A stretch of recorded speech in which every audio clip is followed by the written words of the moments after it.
வணக்கம் மக்களே! மிஸ்டர் கிடன் சேனலுக்கு உங்க எல்லாரையும் வரவேற்கிறேன். ஸோ, இன்னைக்கு யார பத்தி பேச போறோங்கிறதுக்கு ஒரு வித்தியாசமான வகையில இன்ட்ரோ குடுக்கணும்னா, இந்த நபர் தான். ஸோ, இது இவர பத்தின எழுதின முதல் பயோகிராஃபி. இதோட 2வது பயோகிராஃபி என்கிட்ட இருக்கு. பட் அது என்னோட டவுன் ஸ்டைல்ல இருக்கு. So, Elon Musk.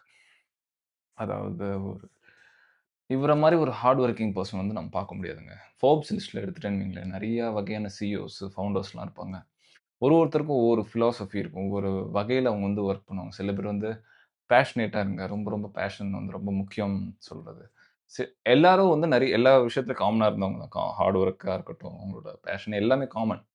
பட் அது ஒவ்வொருத்தர்கிட்ட அந்த ஒரு பெர்சனல் டச்சுன்னு சொல்லுவாங்க ஆங்கிலத்தில. அவங்களோட அவங்களோட அ அணுகுமுறை வித்தியாசமா இருக்கும். அவங்கள அந்த வழித்தடத்தில வந்தது. அது இப்ப பார்த்தீங்கன்னா, வாரன் பஃபெட் எடுத்துக்கலாம். அவர் இந்த படிப்புக்கு ரொம்ப முக்கியத்துவம் குடுத்திருக்காரு. ஒரு நாளைக்கு 3 மணி நேரம் படிக்கிறது. கிட்டத்தட்ட ஒரு ஒரு வாரத்துல 1, 2 புத்தகங்கள் படிக்கிறது. இந்த மாரி மேகசின்ஸ், பிசினஸ் ஆர்டிகில்ஸ் இந்த மாரி நெறைய விஷயம். படிப்புக்கு ஒரு நாள்ல கணிசமான அளவு ஒதுக்கணும். அப்பதான் நம்மள எப்பவுமே அது அப்டேட்டா வச்சுக்குங்கிறத நம்புற ஒரு நபர் அவரு. பில் கேட்ஸ் அதுக்கப்புறம் பேஷனேட்டா இருக்கணும்.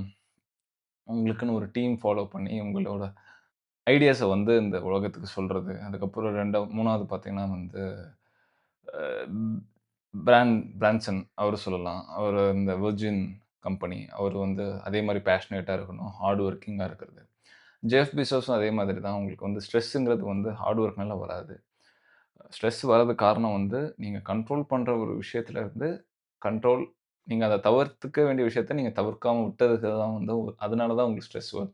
இந்த மாரி ஒவ்வொரு மனிதரோட பிலாசபி வித்தியாசமா இருக்கும். சில பேர் ஹார்ட் ஒர்க் பண்ணுவாங்க. சில பேர் 9 டூ 5 அ லாரி பாம் நெனைக்கிறேன் அவரு பேரு. ஸ்டீவ் பாமர்ன்னு நெனைக்கிறேன். மைக்ரோசாஃப்ட்டோட சிஇஓ இருந்தவரு. அவரு பார்த்தீங்கன்னா 9 டூ 5 தான். பட் அவரு உலகத்திலேயே one of the richest man. Top 20ல இருப்பாருன்னு நெனைக்கிறேன். பட் இதுல ரொம்ப வித்தியாசமான நபர் தான் இந்த இலான் ரீவ் மஸ்க். உங்களுக்கு புரியிற மாரி சொல்லணும்னா, இலான் மஸ்க். ஸோ இவரு சின்ன வயசுலேருந்தே ஒரு அப்பாவோட நெறைய ட்ராமாஸ் இருந்திருக்கு. இந்த வீடியோஸோட காரணம் பார்த்தீங்கன்னா உலகத்திலேயே ரிச்சஸ்ட் மேன் யாரு? இலான் மஸ்க்ன்னு சொல்லிட்டு போயிடலாம். பட் ஆ நீங்க இந்த மாரி புக் படிச்சா தான் உங்களுக்கு அது புரியுங்க. கிட்டத்தட்ட ஒரு ஒரு புக் படிக்கிறதுங்கிறது பார்த்தீங்கன்னா, ஒரு படம் பார்க்குற மாரி தான். ஸோ இலான் மஸ்க்க பத்தின ஒரு படம் நான் 2 படம் பார்த்துருக்கேன். ஸோ என்னோட பாயிண்ட் ஆஃப் வியூ கொஞ்சம் வித்தியாசமா இருக்கும். ஸோ அத நீங்க உங்களுக்கு ஷேர் பண்ணணும்னு ஆசைப்பட்டேன். சின்ன வயசுலேருந்தே இவருக்கும் ஒரு அப்பாவுக்கும் பார்த்தீங்கன்னா, ஒரு பயங்கரமான ட்ராமா இருந்திருக்கு. அதாவது இவர பயங்கரமா போட்டு அடிக்கிறது, இவருக்குன்னு ஒரு மரியாதை குடுக்காம இருந்தது. சின்ன வயசுலயே இவங்க பணக்காரன்னு தான் சொல்றாங்க. இவரோட அப்பாவும் பார்த்தீங்கன்னா, கணிசமான ஒரு பணம் சம்பாதிக்கிற ஒரு இன்ஜினியரா இருந்திருக்காரு. இவங்க அம்மா ஒரு மாடல் கம் ஹோம் மேக்கரா இருந்திருந்தாங்க. அவங்க இடையில சில டிஸ்பரேட் ஆயி தனியா போயிட்டாங்க. அதுக்கப்புறம் பார்த்தீங்கன்னா, ரொம்ப ஒரு தனிமையில வளர்ந்தவர் தான். நெறைய பில்லியனர்ஸ்க்குள்ள காமன் பார்த்தீங்கன்னா, தனிமையில இருந்திருப்பாங்க. அவ்வளவா ஒரு சோசியல் பெர்சனா இருந்திருக்க மாட்டாங்க. ஸோ ஒரு தனிமையில வளர்ந்து, இவருக்குன்னே லைப்ரரில தான் இவரு இருப்பாருங்க. கிட்டத்தட்ட 10லருந்து 13 மணி நேரம் லைப்ரரியிலேயே இருந்து படிக்கிறது. இவரோட டீனேஜ் வயசு முழுக்க முழுக்க அந்த இவரு குறிப்பா சொன்ன ஒரு நபர்னா, ஐசக் அசிமோ. அவரோட புத்தகங்கள் வாங்கி படிக்கிறதா இருக்கட்டும். அதுக்கு இவரு விண்வெளி மேல நாட்டம் வந்தது. அதுக்கு காரணம் ஐசக் அசிமோ அவரோட புத்தகங்கள் தான். அதுக்கப்புறம் ஃபேக்ட்ஸ் நபரா இருந்திருக்காரு. இவரு எத கேட்டாலும் மைண்ட்ல அத மனப்பாடமா வச்சுப்பாரு. எர்த்லருந்து மூனுக்கு எவ்வளோ டிஸ்டன்ஸ், எவ்வளோ கிலோமீட்டர்ங்கிறத நம்பர் வராம சொல்லுவாரு. அவ்வளோ ஒரு டேலண்ட் சின்ன வயசுல இருந்தது. 15 வயசுலயோ, 13 வயசுலயோ அவரோட ஒரு கேம் பிளிஸ்டர்ங்கிற ஒரு கேம் ரெடி பண்ணி, அத வி வி வித்துலாம் காசு பார்த்தாரு. ஸோ அந்த அளவுக்கு அவரு ப்ராடிஜின்னு சொல்லுவாங்க ஆங்கிலத்தில. அதாவது சிறு வயதிலேருந்தே ரொம்ப டேலண்டட் பெர்சனா இருப்பாங்க. உதாரணத்துக்கு மொசார்ட், பெத்தோவன், அப்புறம் அ சச்சின் டெண்டுல்கர், ஏ.ஆர். ரஹ்மான் இவங்கலாம் பார்த்தீங்கன்னா சிறு வயதிலேருந்தே அவங்க டேலண்ட் இருந்திருக்கும் அவங்களோட. ஸோ அப்படிப்பட்ட ஒரு ப்ராஜடியா தான் இவரு இருந்திருக்காரு, எலான் மஸ்க். ஸோ அதுக்கப்புறம் ஒரு டெஸ்லால ஃபர்ஸ்ட்டு அ எனக்கு தெரிஞ்சு அவங்க எக்ஸ்.காம் ஆரம்பிக்கிறாங்க. எக்ஸ்.காம்ல அப்போ எக்ஸ்.காம் PayPalஆ இப்போ இருக்க PayPal தான் அப்ப எக்ஸ்.காம் ஆரம்பிச்சு உலகத்திலேயே முதல் முறையா ஃபினான்ஷியல் டிரான்சாக்ஷன் ஆன்லைன்ல கொண்டு வரதா இருக்கட்டும், ஆன்லைன் பேங்கிங்கிற ஒரு கான்செப்ட் கொண்டு வந்தது இலான் மஸ்க். மேப் மேப்ங்கிற கான்செப்ட் அப்ப யாருமே யோசிக்கலங்க. 1990கள் ஆரம்பத்தில. யாருமே இந்த டிஜிட்டல் மேப்ங்கிற ஒரு ஆங்கிலே யாரும் யோசிக்கல. அத முதல்ல கொண்டு வந்தது இலான் மஸ்க் தான். ஸோ இது எல்லாமே புதுசு புதுசா அவர் கொண்டு வந்தாரு. அதுக்கப்புறம் பார்த்தீங்கன்னா 2000க்கு அப்புறம் தான் அவரோட ஒட்டுமொத்த ஸ்பியரே மாறுனதுக்கு காரணம் ஸ்பேஸ் எக்ஸ். ஸ்பேஸ் மேல உள்ள ஒரு ஆர்வம். ரஷ்யா முதலீட்டாளர்கிட்ட சொல்லி, அவங்களுக்கு ஒரு பிளான் சொல்லி, கு அ குறைஞ்ச காசுல வந்து அவங்களால தர முடியாம போய், திரும்ப வர அந்த ஃப்ளைட் ஹவர்ல யோசிச்ச அந்த ஐடியா தான் SpaceX. ஸோ, அதுக்கப்புறம் ரெஸ்ட் இஸ் ஹிஸ்டரிங்க. ஸோ 3 லான்ச் வந்து ஃபெயிலியர் ஆனாலும் 4வது லான்ச்ல வந்து சக்சஸ் ஆயி, நாசாவோட கான்ட்ராக்ட் கிடைச்சது. அதே அதே சமயம் இந்த பக்கம் பார்த்தீங்கன்னா டெஸ்லா பேரலலா. ஒரு எலக்ட்ரிக் கார் அதாவது அது எலக்ட்ரிக் கார்னா அந்த காலத்துல வந்து அமைதியா ஒரு ஒரு லுக்கே இல்லாம அது வந்து ஒரு ஒரு ஷோ பீஸா இருந்தத வந்து ஒரு பயங்கரமான ஒரு ப்ராடக்ட்டா மாத்தி ஒரு ரெவல்யூஷன் கொண்டு வந்ததே வந்து எலான் மஸ்க் தான். என்னதான் வந்து கொரோனா வந்து எலக்ட்ரிக் இந்த ஈவி, கிளைமேட் சேஞ்ச், கொரோனா இதெல்லாம் வந்து ஈவிக்கு வந்து புஷ் பண்ணா இருந்தாலும், முக்கியமான ஒரு காரணம் வந்து எலான் மஸ்கோட டெஸ்லா கம்பெனி. ஸோ, அதற்கப்புறமா நெறையா ஒரு அவங்களுக்குன்னு வந்த ஒரு பேக்லாஷ்லாம் வந்தது. அவங்களுக்குன்னு விமர்சனம் வந்தது. அவங்க கார் கம்பெனில.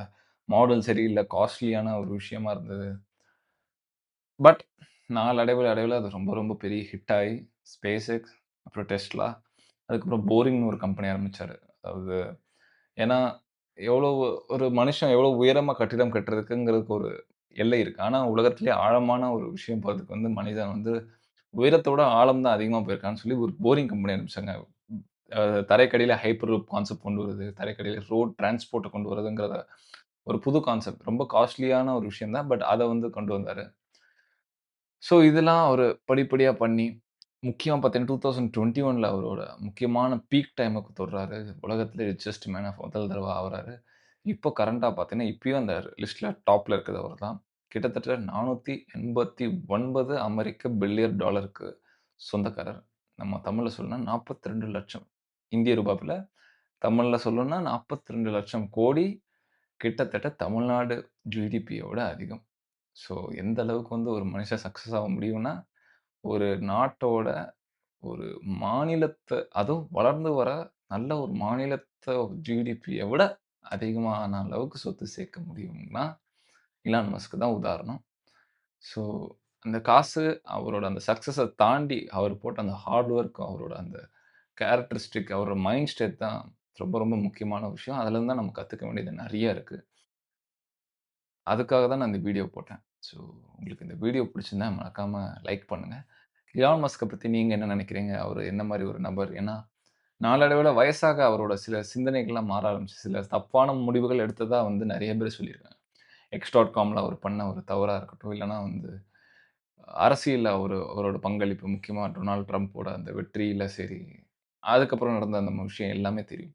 ஸோ அத பத்தி என்ன நீங்க நீங்க நினைக்கிறீங்கன்னு மறக்காம கமெண்ட் செக்ஷன்ல சொல்லுங்க. இந்த வீடியோ லைக் பண்ணுங்க. நம்ம சேனல சப்ஸ்கிரைப் பண்ணுங்க. அது மட்டும் இல்லாம ஒரு முக்கியமான விஷயம், ஒரு முக்கியமான கிவ் அவே வச்சிருக்கேன்.